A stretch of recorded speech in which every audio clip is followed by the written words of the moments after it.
ఉత్తరాంధ్రలో మాజీ ఎమ్మెల్యేపై దాడి కలకలం రేపుతోంది. సృష్టి క్షేత్రంలో రాజకీయ రణం జరుగుతోంది. మాజీ ఎమ్మెల్యేపై దాడికి నిరసనగా వైసీపీ చెలో నర్సీపట్నం చేపట్టింది. ఉత్తరాంధ్రలో ఎప్పుడూ లేని సంస్కృతిని తీసుకొచ్చారంటూ ఆగ్రహం వ్యక్తం చేస్తోంది. అయితే ఆ వ్యాఖ్యలకు కౌంటర్ ఇస్తోంది అధికార కూటమి. నర్సీపట్నంలో సృష్టి క్షేత్రం పేరుతో 108 అడుగుల శివపార్వతుల విగ్రహాన్ని ఏర్పాటు చేసేందుకు నిర్మాణ పనులు చేయిస్తున్నారు AP assembly speaker Ayyanna Patrudu. సృష్టి క్షేత్రం ప్రాజెక్టు పనుల్లో భారీగా నిధుల దుర్వినియోగం, అవకతవకలు జరుగుతున్నాయంటూ మాజీ ఎమ్మెల్యే గణేష్ హైకోర్టును ఆశ్రయించారు. దీంతో హైకోర్టు స్టే ఇచ్చింది. నర్సీపట్నం పెద్ద చెరువులో జరుగుతోన్న సృష్టి క్షేత్రం పనులపై హైకోర్టులో స్టే ఉన్నప్పటికీ రాత్రి వేళలో పనులు చేస్తున్నారంటూ మాజీ ఎమ్మెల్యే ఆరోపిస్తున్నారు. రాత్రిపూట అక్రమంగా మట్టి తవ్వకం, ఇతర పనులు జరుగుతుండగా వాటిని మాజీ ఎమ్మెల్యే ఉమాశంకర్ గణేష్ పరిశీలించారు. హైకోర్టులో స్టే ఉండగా పనులు ఎలా జరుపుతున్నారంటూ ప్రశ్నించారు. దీంతో సృష్టి క్షేత్రం పనుల్ని నిర్వహిస్తున్న నిర్వాహకులు ఉమాశంకర్ వాహనంపై దాడి చేసి ధ్వంసం చేశారు. నర్సీపట్నంలో మాజీ ఎమ్మెల్యే గణేష్ పై దాడిని ఖండించిన మాజీ మంత్రి గుడివాడ అమర్నాథ్ ఉత్తరాంధ్ర వైసీపీ నేతలతో కలిసి గణేష్ ను పరామర్శించారు. గణేష్ పై కర్రలు, కత్తులతో దాడికి దిగారని ఆరోపించారు అమర్నాథ్. ఉత్తరాంధ్రలో ఇటువంటి సంస్కృతి లేదు. గతంలో ఎప్పుడన్నా ఈ ఉత్తరాంధ్ర ప్రాంతంలో ఇటువంటి సంస్కృతి లేదు.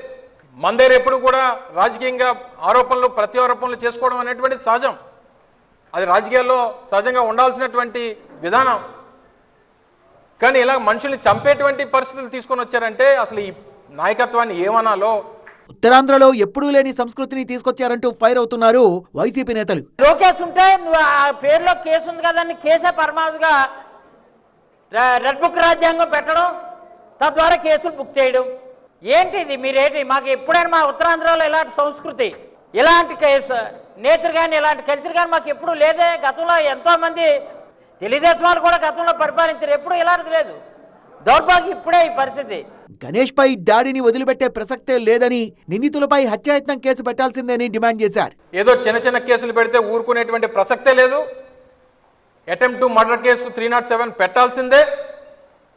అందులో ఇన్వాల్వ్ అయినటువంటి వ్యక్తులు కూడా గత చరిత్ర ఉన్నటువంటి వారు, గతంలో ఇటువంటి ఇల్లీగల్ యాక్టివిటీసు, ఇటువంటి మర్డర్ యాక్టివిటీసు ఇందులో ఇన్వాల్వ్ అయినటువంటి వ్యక్తులు ఇందులో అందరూ ఉన్నారు. కాబట్టి తక్షణమే వాళ్ళ మీద యాక్షన్ తీసుకోవాలనేటువంటిది వైఎస్ఆర్ కాంగ్రెస్ పార్టీ డిమాండ్ చేస్తా ఉంది. నర్సీపట్నం ఘటనపై పోలీసులు వివరణ ఇచ్చారు. బ్యూటిఫికేషన్ పనుల్ని అడ్డుకోవడానికి మాజీ ఎమ్మెల్యే ఉమాశంకర్ గణేష్ ప్రయత్నించడంతో అదే సమయానికి అక్కడికి వచ్చిన టీడీపీ కార్యకర్తలు వాగ్వాదానికి దిగారని పోలీసులు చెబుతున్నారు. ఎక్స్ ఎమ్మెల్యే గారు పెట్ల ఉమాశంకర్ గణేష్ గారు అతని అనుచరులతో పాటు అక్కడికి వెళ్ళి అక్కడ ఉన్నటువంటి ఒక ట్రిపుల్ లారీకి అడ్డంగా కారు పెట్టి దాన్ని ఆపడం జరిగింది.